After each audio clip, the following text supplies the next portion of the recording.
పదా అన్న మన ఊరు వెళ్ళిపోదాం, చెల్లిక రాదు. ఇప్పుడు అన్నమే ప్రేమతో అయితే రాఖీ కట్టు.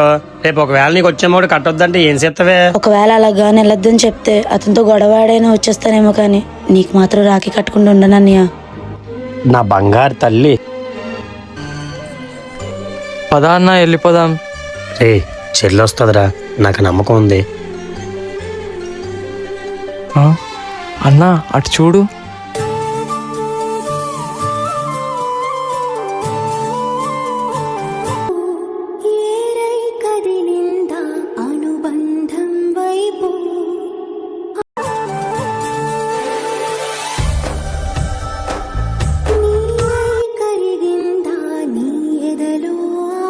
అక్క, అన్న నీకోసం ఈ సీర తెచ్చాడక్క.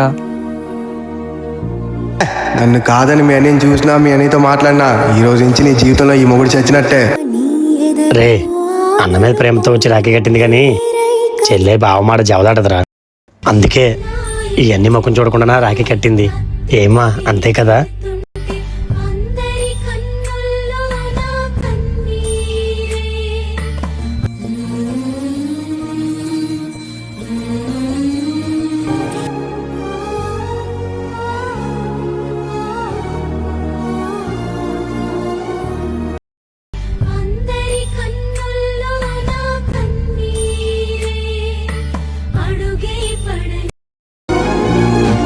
ఇంటికి జాగ్రత్తగా వెళ్ళండి అన్నయ్య.